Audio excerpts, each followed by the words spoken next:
안녕하세요. 영농가 날씨의 한희경입니다. 올 들어 가장 추운 날씨였습니다. 지금도 중부 내륙을 중심으로는 한파주의보가 내려진 상태인데요. 이번 주말 동안에도 강추위가 계속될 것으로 보여서 나들이길에는 옷차림 따뜻하게 하셔야겠습니다. 토요일인 내일 서울의 아침 기온 영하 8도까지 뚝 떨어지겠습니다. 낮에도 기온이 영하권에 머물겠고요. 모레도 평년 기온을 밑도는 추운 날씨가 계속되겠습니다. 대신 하늘을 맑겠습니다. 대체로 구름만 조금 지나겠는데요. 다만 제주도 산간지방에는 내일 새벽부터 오전 사이에 눈이 내리겠고 경상북도 동해안 지방도 모레 새벽에는 눈이 조금 내릴 것으로 예상이 됩니다. 날씨는 춥지만 공기는 아주 깨끗합니다. 당분간은 대기 확산이 원활해지면서 맑은 공기 마실 수가 있겠는데요. 대신 날씨는 더욱더 건조해지고 있는 상태입니다. 전국 곳곳에 건조특보가 내려진 가운데 바람도 강하게 불 것으로 보여서 불조심에 신경을 쓰셔야겠습니다. 지금 우리나라 상공에 많은 구름이 지나고 있습니다. 대부분 비를 갖지 않는 높은 구름으로 분석되고 있고요. 울릉도 독도 지방에 내리던 눈도 지금은 모두 그친 상태입니다. 내일 우리나라는 중국에서 확장하는 이 차가운 고기압의 영향을 받겠습니다. 따라서 대부분 지방 구름만 조금 지나는 비교적 맑은 날씨가 예상이 되고요. 건조함도 조금씩 더 심해질 것으로 보입니다. 다만 제주도 지방은 지형적인 영향으로 다소 흐린 날씨를 보이겠고 내일 새벽부터 오전 사이에는 한때 눈발이 날리거나 제주 산간에는 1에서 3cm 정도의 눈이 쌓이기도 하겠습니다. 내일 아침 기온을 보시면 춘천이 영하 11도, 청주 영하 6도, 광주와 대구 영하 3도로 오늘과 비슷하거나 조금 높겠습니다. 북한의 경우 강계는 영하 20도까지 떨어지고 평양과 함흥 영하 11도가 예상됩니다. 한낮의 기온도 오늘과 비슷하겠는데요. 서울이 영하 1도 등 중부지방은 0도 안팎, 남부지방은 5도 안팎이 예상됩니다. 하지만 바람 때문에 체감 기온은 이보다 더 낮겠고 북한의 경우 평양이 영하 4도, 함흥은 0도에 머물겠습니다. 자세한 해상 날씨 보시겠습니다. 내일 오전까지는 물결이 비교적 잔잔하게 일겠습니다. 하지만 오후부터는 점차 높아지면서 서해와 동해상을 중심으로 다시 풍랑특보가 내려질 가능성이 있습니다. 날씨 정보였습니다.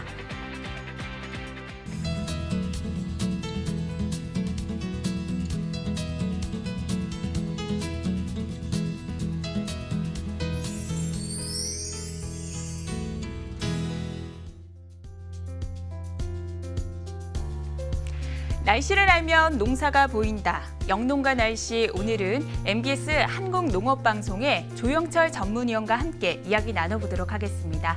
안녕하세요. 안녕하십니까.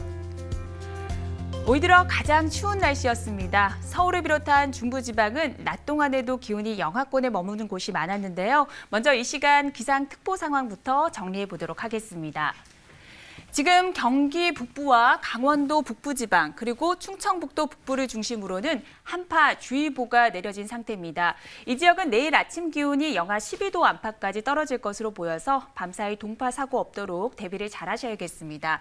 또 메마른 날씨가 이어지면서 일부 서쪽을 제외한 전국에는 건조주의보가 내려져 있고요.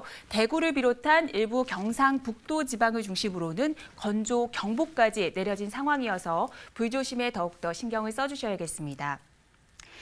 민족 대이동에 있는 설 명절에 구제역이 확산되지 않을까 걱정이 상당히 많았는데요. 위원님, 다행히 추가 발생 소식은 없었습니다. 네, 그렇습니다. 지난 1월 31일 이후에 충북 충주에서 구제역이 발생한 다음에 8일째 추가 발생은 없었습니다. 농식품부는 현재 전국 가축질병상황실을 24시간 체제로 운영하고 있는데요. 구제역 방역에 총력 대응하고 있습니다. 누적 인원 9,047명 그리고 소독 차량이 7,415대를 동원해서 전국의 15만 4,976 농가를 소독했고요. 또 소화염소를 포함해서 누적 기준으로 2,272두를 살처분했습니다. 네, 추가 발생이 없어서 정말 다행인데요. 더 이상의 확산 없이 마무리를 잘하기 위해서 어떤 대책이 필요할까요? 네, 농식품부는 또한 지난 3일까지 1,383만 9,000두에 대해서 백신 접종도 마쳤는데요. 이 백신은 효과가 충분히 나타나려면 일주일 정도가 소요되기 때문에 앞으로 농가에서는 소독 등 관리가 중요할 뿐만 아니라 백신의 누락된 개체는 없는지 또 미흡한 농가는 보완 접종이 필요합니다. 그리고 2월 18일부터 시작되는 구제역 백신의 접종 항체 검사 이전에 긴급한 백신 접종이 누락된 개체나 아니면 또 그런 누락된 농가가 없는지 다시 한번 철저하게 확인 점검해 줄 것이 필요합니다.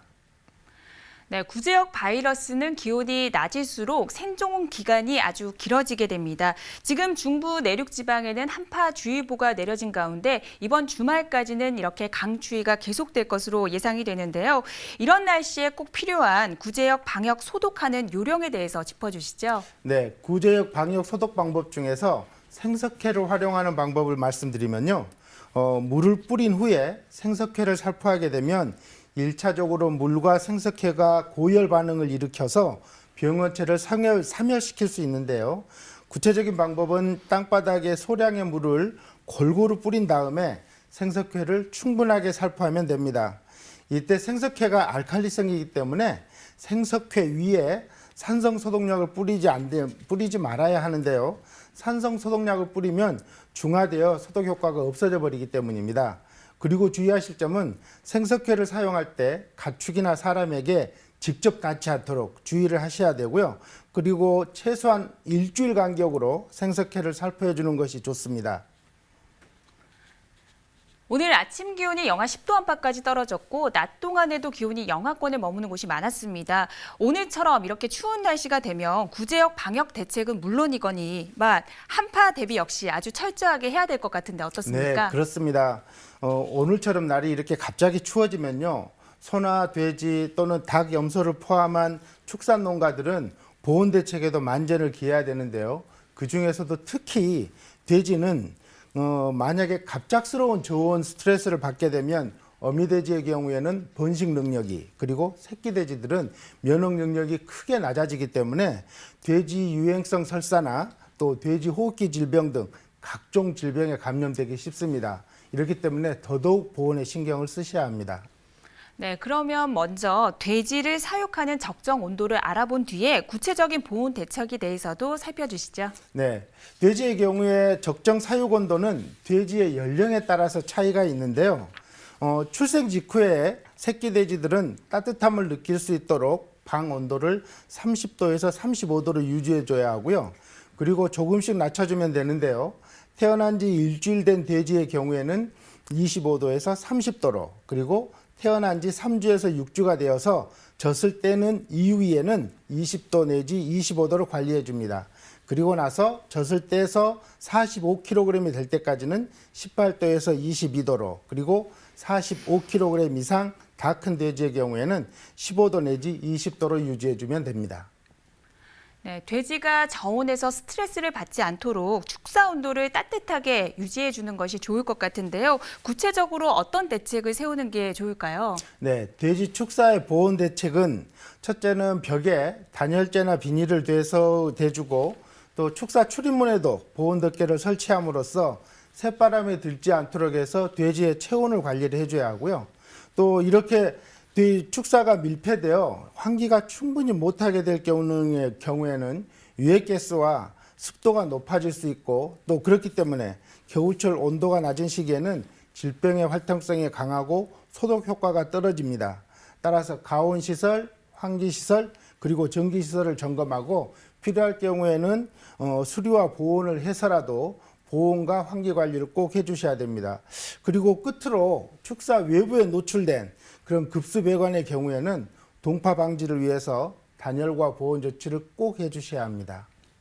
네, 앞서서 새끼 돼지의 경우 추위 때문에 스트레스를 받게 되면 면역 기능이 떨어진다고 말씀해 주셨는데요. 아무래도 면역 기능이 떨어지다 보면 각종 질병에 노출될 수밖에 없을 것 같습니다. 어떻게 대비하면 좋을지도 설명 좀 부탁드릴게요. 네, 앞서 간단하게 말씀을 드렸었는데요.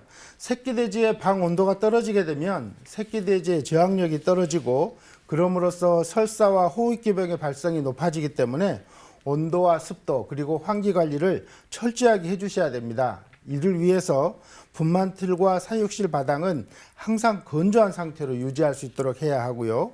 새끼 돼지의 휴식 공간에는 보온 매트나 보온 등 그리고 보일러 등을 깔아서 이런 보온 시설을 설치함으로써 추위로 인한 피해를 받지 않도록 해야 됩니다.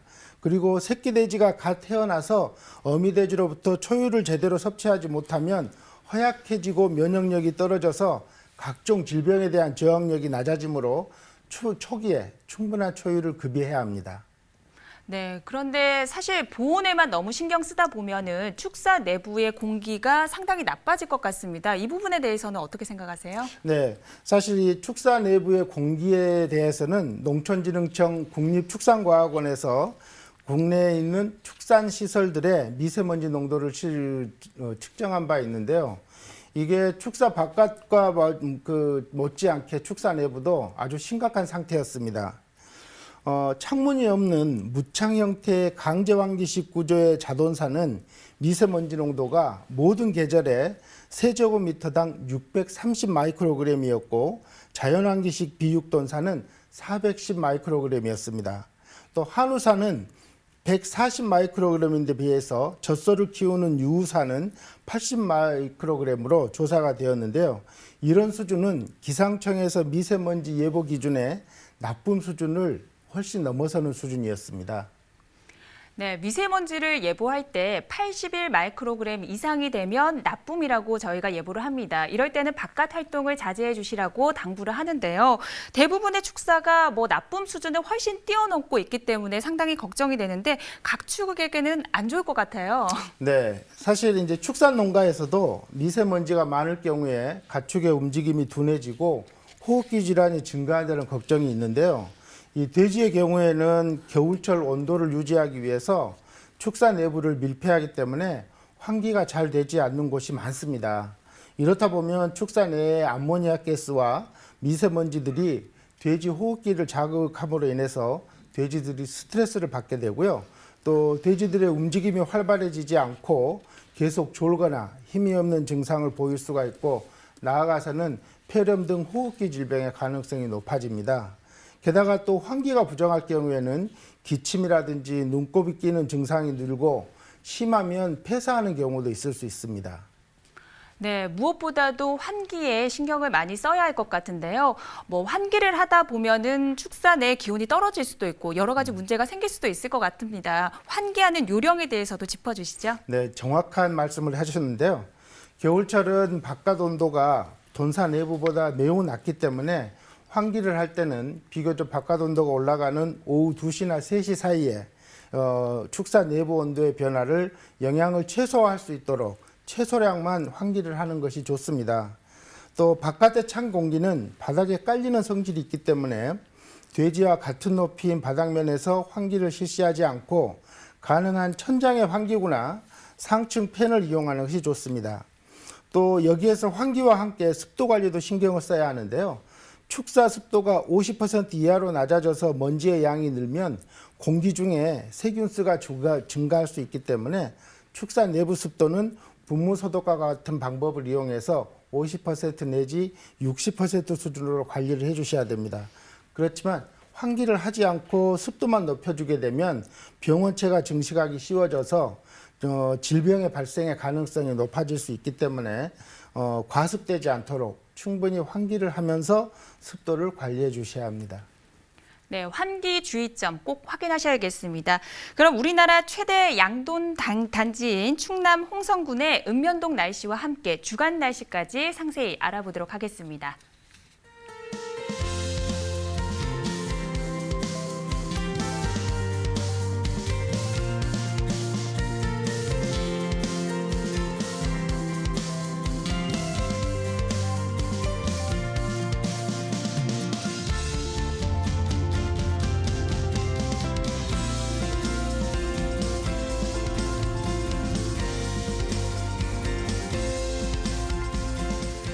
겨울철은 1년 중에 가장 많은 화재가 발생할 수 있는 계절이기도 합니다. 건조한 날씨 탓이기도 하고요. 또 각종 난방용품을 많이 사용하기도 하기 때문인데요. 축사도 화재 위험에서는 자유로울 수 없을 것 같습니다. 그렇다면 겨울철 축사 화재의 원인은 어떻게 됩니까? 네, 말씀하신 그런 겨울철 축사 화재에 대해서는 원인에 따라서 통계한 자료를 소개해 드리도록 하겠습니다. 농협의 축산 컨설팅 부의 조사 내용에 의하면요. 축사에서 발생한 화재의 원인은 전기로 인한 화재가 91% 이상으로 절대적으로 많았고요. 그 뒤를 이어서 낙뢰에 의한 화재가 8%, 그리고 부주의로 인한 화재가 뒤를 이었습니다. 그리고 축종에 따라서는요, 양계, 양돈 축사의 화재 사고가 전체 축사 화재 사고의 99%를 차지하는 것으로 나타나서요. 양계와 양돈 축산농가는 겨울철 화재 안전 사고 관리에 특별한 주의를 기울이셔야 합니다. 네, 아무래도 보온에 신경을 쓰다 보니까 화재 위험에 더욱더 노출될 수밖에 없을 것 같은데요. 축사에서도 정말 불조심에 신경을 많이 써야 할 것 같습니다. 네, 그렇습니다. 축사의 불조심을 위해서는 첫 번째로는 축사 규모에 적정한 전력 사용량을 확인하고 그리고 축사 내부의 전선의 피복 상태, 또 안전계획의 작동 여부를 수시로 점검하셔야 하고요. 전기 배선과 콘센트는 문어발식으로 사용하는 것을 절대 금지합니다. 또 전선과 전기기구 주변에 먼지나 거미줄 등을 주기적으로 청소해 주어야 하고요. 보온등이나 환풍기는 검증되고 인증된 전기기구를 사용해야 합니다. 또 정기적인 안전점검으로 안전한 전기 사용을 생활화해야 될 뿐만 아니라 또 축사 내에 소화기를 비치하고 또 소방차 진입로를 확보해서 축사 화재에 대해서 사전에 대비해 주셔야 합니다. 네, 앞서서 구제역 확산이 조금 주춤하고 있다는 소식 전해드렸는데요. 반면에 아프리카 돼지 열병이 심상치 않다고 합니다. 아프리카 돼지 열병이 어떤 질병인지 먼저 소개 좀 부탁드릴게요. 네, 아프리카 돼지 열병은요, 현재까지 치료제와 백신이 없고 또 감염된 돼지가 100% 죽는 무서운 가축 전염병입니다. 전염 경로는 대부분 외국 여행자나 외국인 근로자가 바이러스에 오염된 돼지고기나 돼지 생산품을 반입하거나 또는 외국에서 온 비행기나 배에서 나온 남은 음식물을 돼지에 급여하는 과정에서 전파되는 것으로 알려져 있습니다. 네, 그렇다면 지금 현재 어느 정도까지 퍼져 있는지 그 현황에 대해서 좀 알려주세요. 네, 실제로 좀 심각한데요. 현재 아프리카 돼지열병이 어느 정도 전파되고 있는지는 지도를 보면서 확인해 드리겠습니다.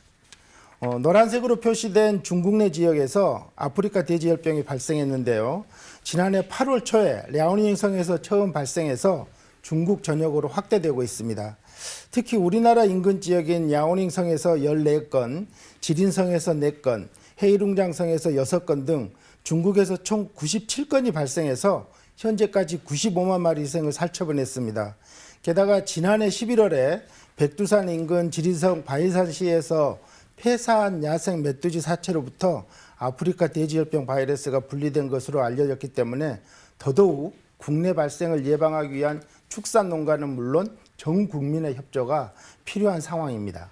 네, 정말 심각한 상황인데요. 치료제도 또 예방 백신도 없다고 하니까 더 걱정이 아닐 수가 없습니다. 그렇다면 어떻게 예방할 수 있는지도 한번 짚어주시죠. 네, 이 아프리카 돼지열병을 예방하기 위해서 먼저 양돈 농가에서는요, 축산 내에 소독을 철저하게 하고 농장의 출입 차량과 출입자에 대한 통제 등을 해서 차단 방역을 철저히 이행하셔야 하고요. 또 남은 음식물을 급여하는 양돈 농가들이 있는데요. 남은 음식물 사료를 급여할 경우에는 열처리 등을 적절하게 해서 급여하는 것이 좋습니다. 또 중국이나 이렇게 아프리카 돼지열병 발생국에 대한 여행을 축산농가는 자제하시는 것이 좋고요. 부두시 방문하더라도 축산농가와 발생 지역을 방문하는 것은 금해야 합니다. 또 끝으로 매일 임상 관찰을 실시하고 만약에 아프리카 돼지열병에 의심되는 돼지를 발견한 즉시 방역기관에 신고해야 합니다. 아울러서 일반 국민들께서도요, 해외여행을 하실 때 아프리카 돼지열병의 위험성을 충분히 인식하시고 발생국에 대한 여행을 자제하는 한편 여행국에서 축산물을 휴대해서 국내로 반입하지 않도록 꼭 유념하셔야 합니다. 네, 치사율 100%의 무시무시한 전염병입니다. 농가에서는 철저한 대비 필요할 것 같습니다. 그럼 우리나라에서 두 번째 양돈 단지인 경기도 지역에서 가장 많은 돼지를 농사짓고 있는 이천의 설성면, 모가면, 대월면의 날씨와 함께 주간 날씨까지 확인해 보도록 하겠습니다.